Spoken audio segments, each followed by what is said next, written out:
All right, guys, welcome back to another video. We have a lot to talk about today. First of all, we have another interview with Phil Spencer giving us more insights on the future of Xbox, where things are, and comparing it to the Xbox 360. We also got some big news from EA, and there is a brand new release for Xbox Game Pass, or a brand new slate of games coming over to the service. But let's first of all jump in here and let's talk about this interview here from The Guardian and Phil Spencer, where he's reflecting on the 2023 showcase, the future of Xbox, and also gives us some very positive information when it comes to comparing the Xbox Series X and S to the Xbox 360. As we know, the Xbox 360 for a lot of people is the heyday of Xbox. It's their favorite generation. For some people, it's their favorite console of all time. I would say for me, it's very much up there as my favorite console of all time. So the Xbox Series S and X would have to do a lot to win people over, as making it better than the Xbox 360. And it looks like it could be going in that direction, but we will get into that throughout this interview. And here it says, Phil Spencer on the future of Xbox. Most people just want to find a great game. And he starts off here talking about the kind of funny interview where, if we remember, he talked about Starfield and basically saying that Starfield being 11 out of 10 isn't going to get people to go out and buy Xboxes so much so that it would shift the console place where Xbox would overtake PlayStation. That's pretty much what he meant, which he is absolutely correct on that, even though Starfield, as we know right now, looks like it is going to be an incredible game. It may end up being that 11 out of 10, but it's not going to shift the console space so much that PlayStation is going to lose a large amount of market share. It's just not going to happen. It takes a lot more than a single game to do that. But he also talks here about the Activision acquisition and just kind of what they are doing. He says, I don't know if I did a great job. He's talking about the chat with Kind of Funny. He says, my fundamental point was that we're not here to grow at the expense of other players. Our plan is to help grow the industry and obviously to get our share of that growth. Sometimes from members of the press, definitely from members of the community, you need your Spider-Man, you need your God of War, you need to go create a movie or a television series that's as good as The Last of Us. And what I try to get through to people, and I don't always do it the best way, is that's not our strategy. If we're just growing and Sony's shrinking, that doesn't help anybody. Maybe if all you care about is Xbox's success versus Sony's success, but in terms of an industry, it doesn't help Electronic Arts, it doesn't help Ubisoft, it doesn't help Fortnite, it doesn't help anybody if all we're doing is trading one customer for another customer on a different console. So there you have it. I mean, people are going to look at this quote and the first thing that's going to pop into a lot of people's minds, especially if you're in the console war scene, is, well, why is Starfield not on PlayStation? Or why are first party Xbox games not coming to PlayStation? Which, if you look at what he's saying here, basically is what he's saying is you need to expand out the industry as much as possible by getting people to be able to access games from these third-party developers like EA, like Ubisoft, or like a Fortnite. And Xbox, that's their goal, by giving people access no matter where they play. Obviously, at the end of the day, there's still going to have to be that competition from first-party games staying on one platform or another. The big difference here that Xbox is looking at is they know PlayStation is always going to be there. They're always going to be trying to lock people to the PS5, or at least for now in the foreseeable future. I do think at some point PlayStation is going to expand out their ecosystem and be pretty much the exact same as Xbox. It just makes, I think, business sense in the point that if you can sign in and play a first-party PlayStation game via the cloud on your phone, there's going to be a lot more people signing up to PlayStation Plus. But that's besides the point. The point here is locking people to a singular box to try to get a customer away from another singular box does not help grow the industry as a whole. And that's kind of the point that he is making here. But he also does recognize you do need those big first-party games to help grow the industry, to help grow the access to that ecosystem, which is what Xbox Game Pass is essentially trying to do, and why you won't see Starfield on PlayStation. They're trying to grow that ecosystem, but at least that ecosystem has access in multiple different ways. It isn't just going to be on a singular box. So a lot of people are going to look at this quote and they're going to say, well, he's lying. He doesn't mean this. If he meant it, he would put Starfield on PlayStation. But at the end of the day, there still is that business side of things where it makes no sense to put a brand new IP onto a competing platform. The return on investment probably isn't as going to be as good as if you put something crazy out like Starfield, something brand new that a lot of people are excited for, and then try to grossly increase the subscriptions so that people stay within the subscription once they see all of the value that is there for Xbox Game Pass. Now, he continues on here and says, the part I didn't like about what I said was quality games is critically important to our strategy. So it's not that Starfield getting 11 out of 10 isn't our goal, although that's a silly way of putting it. I don't know if I'm going to use review scores as the mark of quality, but making the best Starfield is absolutely our goal. I want to build the absolute best games we can. I find this part funny because the people that took that out of context were the fanboys and people who had disingenuous bad takes on purpose. That's it. You couldn't have listened to what Phil Spencer said and came out of that thinking that they just want to go out and build bad games. They don't care about quality. He was specifically talking about the entire ecosystem, the entire strategy, that building the most amazing game in the world isn't going to help Xbox just win the console wars. It's just not going to happen. It won't shift that market share nearly enough. And he gave a very valid point that losing the Xbox One generation, where your entire digital library is tied to a specific console, was the worst generation to lose, because you're not going to abandon thousands and thousands of dollars because of one game. It's just not going to happen. I made a video kind of breaking down what he said earlier. It is the first thing still pinned to my Twitter if you want to go check it out there. Also check it out on YouTube. So it's a point here he had to make because of the bad takes and disingenuous stuff that people were posting based off of just taking what he was saying and not looking at the entire context of the Xbox strategy. And I mean, if you're somebody like me, I'm sure there's a lot of people out there watching this video. If you've been following the Xbox strategy since the beginning, since they announced Xbox Game Pass, what he said made complete sense. Now, when it comes to the showcase, it was a great showcase in 2023. So we obviously had a great mood coming into this interview, as they mentioned here. And one of the things you could kind of see from the Kind of Funny Gamecast, or whatever it was called, the interview, was he was humbled, he was sad, he was disappointed in the things for Redfall.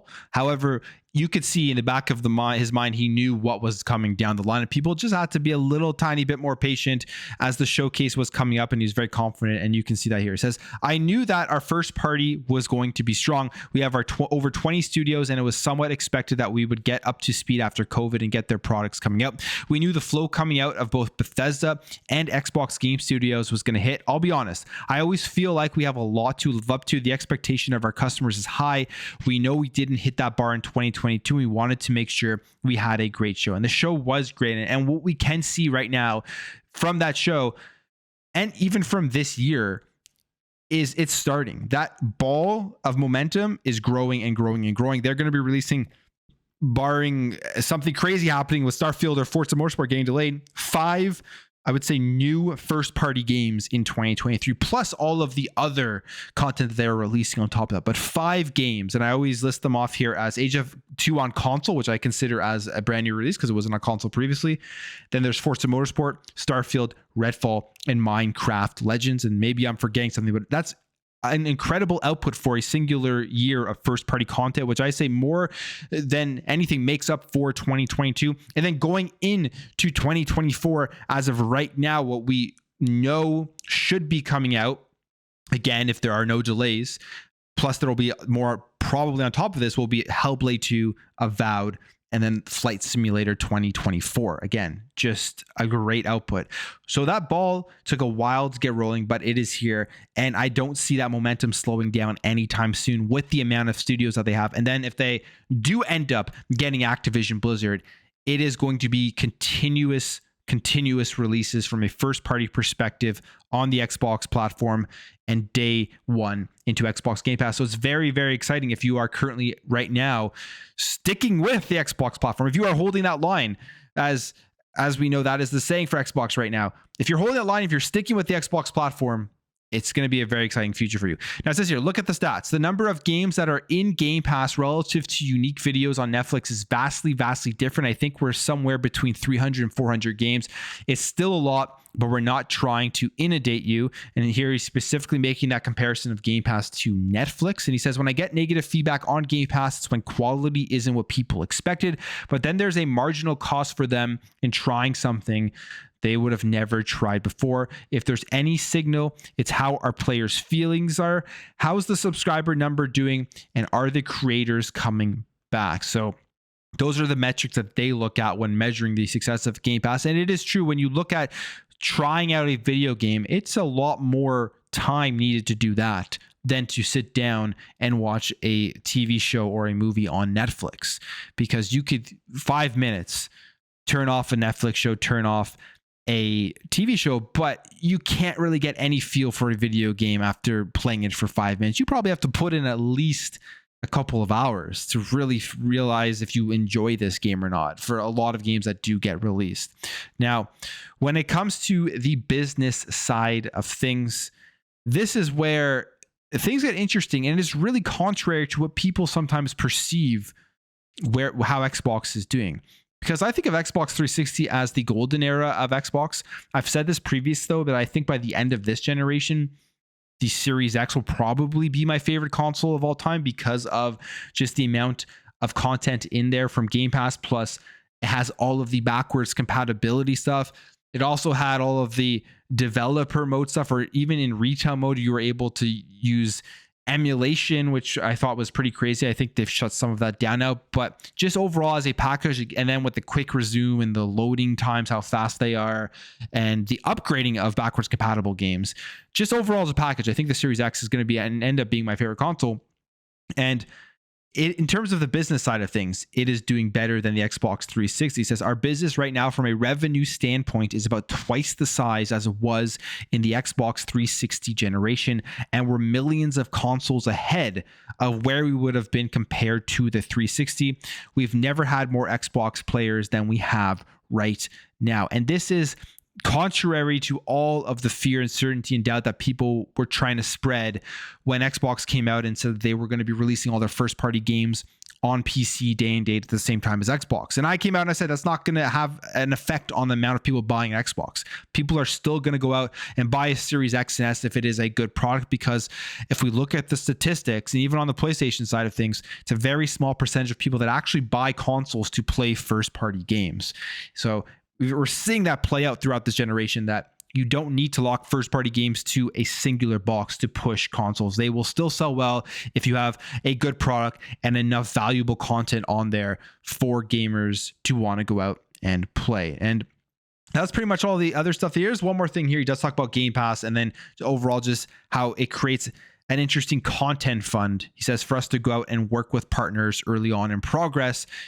He wouldn't call Game Pass a minimum guarantee, but he says we're obviously signing up when they launch that there's money coming from the content fund, which then has them maybe aspire to do something a little different. I love that. I want to see creativity from creators, which again, it goes on and continues with what they've always said is they want to inspire that creativity and put out different styles of content in there. And if you're providing developers some money up front, they may take more risks, which I think is a good thing, especially for a subscription service. So this was a very interesting article from The Guardian. A lot more insight as to what Phil Spencer is thinking about Xbox, where Xbox is going, and overall their success, especially compared to the Xbox 360. Now, we will jump over here to a major thing that kind of happened here at EA. They're splitting apart EA Sports and EA Games. And this is a complete internal shakeup that is going on that kind of just came out of nowhere at the end of the day yesterday. And it says here that the reason they're doing this is we're building the future of interactive entertainment on a foundation of legendary franchises and innovative new experiences, which represents massive opportunities for growth. And that the reorganization includes splitting EA Games and EA Sports, with the former being renamed EA Entertainment. Now, there's going to be a bunch of different people who are going to be overseeing these different divisions. So Laura Miele, who was previously EA's Chief Operating Officer, will take over as EA President of Entertainment, Technology, and Central Development at EA Entertainment. And she's going to work closely with Vince Zampella, which I think is probably their best executive there. If you look at the output of Respawn, you look at Titanfall, you look at Apex Legends, you look at the Jedi series, just everything that Respawn puts out is very high quality and great games, which you can't say with every division of EA, but I would say EA overall over the last couple of years have really turned it around, especially after that Battlefront 2 debacle with the loot crates. where that was a very low point. I would say EA is on the upward trajectory right now as going forward. Now, the one thing that is here, if you like EA Sports games, they're going to be splitting out EA Sports from the rest of EA.